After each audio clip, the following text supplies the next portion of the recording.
Alright guys, welcome back to another video. It's your man Jay. So Pixel season is almost here.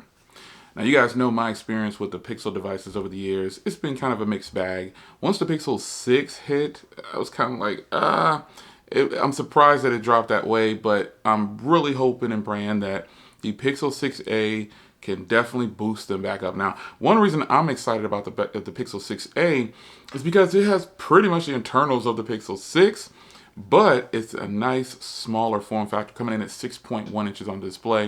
And you got a couple of more colors there. What's it called? It's called Sage, and then you have that white color again. Then you have like that graphite color. But the Tensor chip, is Google going to do enough? Did they dig out all the bugs this time? Did they wait long enough? Have they been working on this for a long time? Well, at the recording of this video, it is July 2022, and we know that Google said they're going to be launching something that when they announced this a while back, I was thinking, man, that's a long way to wait for a device. They're doing a Sony on me. But we are getting closer and closer to the launch. And you guys know I've always spoken about small, powerful devices. Who are they? Where are they? And Google has technically stepped up alongside of Samsung. Now, the Samsung S22 is definitely a lot more. It's about $350 more or $250 more, depending on what memory option you're getting. But Google's not playing it safe, but they're being smart again. So you remember all the things that went on with the Pixel 5, then they brought out the 5a. And then you have the 4a, then you move to the 4a 5G. So to me right now, the Pixel, until the new Pixels drop, I've already said this in plenty of other videos, the Pixel 5a 5G should not be slept on, even to this day. Now I still have my Pixel 5a 5G. I moved on from the 6 and 6 Pro. I didn't have any problems really with my Pixel 6 Pro. I saw my Project 13 shaking his phone in a video, I think it was. But I experienced that a long time ago. Those are the internal parts of the camera. Just to be clear on that, just in case you guys start talking about that in my video, I experienced that day one. I shook the phone and I thought, okay, you know, those are the modules in there. This isn't the first time that we've seen something like this though. So that's why I didn't harp on it, because everybody knows the internals of that device. And when you compare it to other devices, you can shake it and sometimes you'll hear the parts moving. But nonetheless, the 6 Pro was my favorite of the two, although I like the size of the Pixel 6, but the Pixel 6 became very annoying with the fingerprint reader and things like that. So I'm really hoping, and I am hoping strongly, that they step their game up and really do right by us with the software experience. I said in another video, currently right now I said, hey, you know, my favorite device of my trio of devices that I'm carrying is the iPhone 13 Pro Max. Now I do have my primary SIM card in my S22 Ultra. I saw Trent Tech online talking about he was going back and forth between devices, and I was thinking he has no idea. Those are the two phones that I actually carry, and I end up swapping my SIM cards between these two devices. But currently it is rolling, my main SIM card is rolling, and that's the joys of having more than one phone number. I really enjoy that. But nonetheless, the Pixel 6a is probably, I could probably roll with that as a daily driver just based on the size alone. So you saw my conversation about the new Xiaomi devices. A lot of you guys pointed out, Jay, they do make a small version. I know, I saw the small version, but I don't think they're promoting that one as much. But with Google, man, I hold Google to a higher standard, and I think we all know why. We all should hold Google to a higher standard, because Android. If I want the true experience on Android, I'm supposed to go to Google for that. And the Pixel 6 and 6 Pro put like this bitter taste in my mouth, if you will. And I was just kind of surprised at that launch. And so I'm, you know, regardless of what people say or think, I'm not bothered by that. Everybody gets an opinion. But I'm going on experience. And owning all these different phones, you guys know that through the year, halfway through the year, I said, hey, the iPhone 13 Pro Max is the most consistent and it's the most enjoyable experience for social media and different things. While I don't rank it like top in every area, it's kind of a complete package for a lot of people. So I want Google to do that. You know, and I said in that video, about Google, posting online about, Apple should do this for RCS. I don't think Apple should do anything for RCS. I think that Google, to me, has the upper hand because RCS is pretty much just like iMessage, but iMessage came from BBM and platforms like that, and then you have other platforms that are basically chats. They're better than iMessenger. Telegram. I don't use WhatsApp, but I've seen it before. And all these things are better than iMessenger in so many ways. And so iMessenger is a United States thing. I think people forget that. I talked about that in the Xiaomi video and how small the United States is, but they try to make themselves look so large on the platform.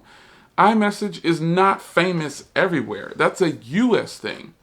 So to me, Google with RCS messaging and their default messaging app, it's so good. It is wonderful. It has become the default messaging app on Samsung devices and plenty of other devices. But I think Google really, really, really, them being who they are, the software giants, the Pixel 6a, the Pixel 7, and the Pixel 7 Pro need to impress. And on the software side, they have got to bring it, man. They cannot have another launch like the 6 and 6 Pro. Now, to me, they've proven themselves with these lower price devices of their Pixel catalog. I still have my 4a, folks, and I still have my 5a 5G. I think I've got some other Pixels too, I can't remember. But I will say this, the 5a 5G for me has been the most consistent Pixel along with the 4A and 4A 5G. I sold the 4A 5G, I shouldn't have sold it.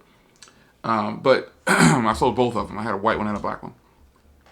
Because the 5A was it's so good. The 5A, while most people probably don't like the hardware, obviously the 6 hardware is where it's going to probably be better than, obviously I think the 6's hardware is better than the 5A, the previous generation. But this 6A coming in with the 6.1 inch display, the Tensor chip, they're going to update, they're going to tweak it in some 1.5 Tensor or whatever. I don't know. Internally, they know what they've done to this chip to make it actually work this time in their favor. Because I remember saying initially, if that chip fails, the device is going to fail. And the only thing that changed in the Pixel lineup was their chip. So now, Google, we know you can make a solid device.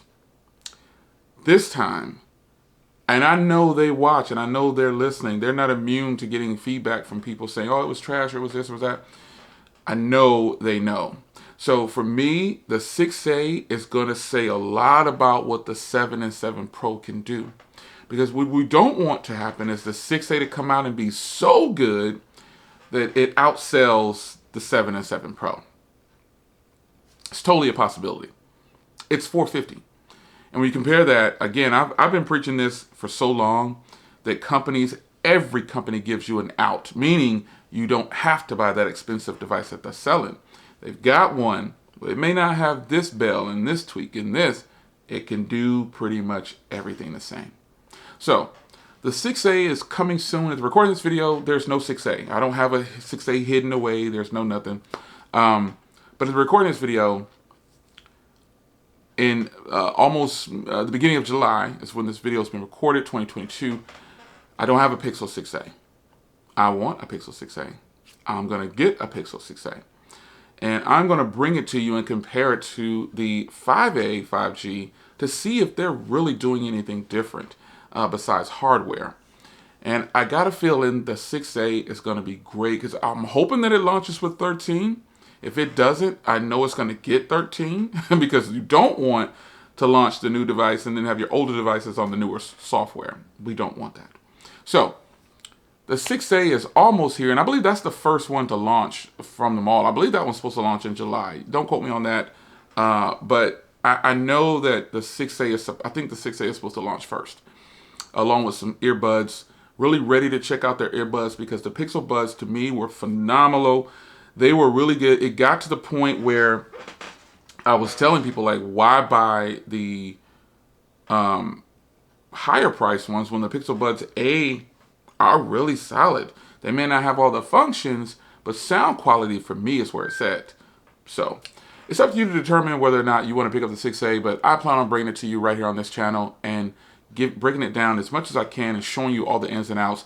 I suggest that if you're indifferent about something, don't wait for creators to buy it and review it or show it to you. Buy it.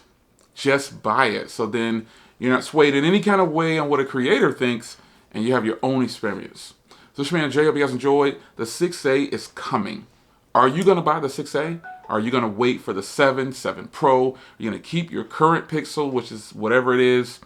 I suggest if you have the 5A, though, you really should be looking to get into the newer side of Google and starting with the 6A. It's your man Jay. Hope you guys enjoyed, and I'll see you in the next one. Take care.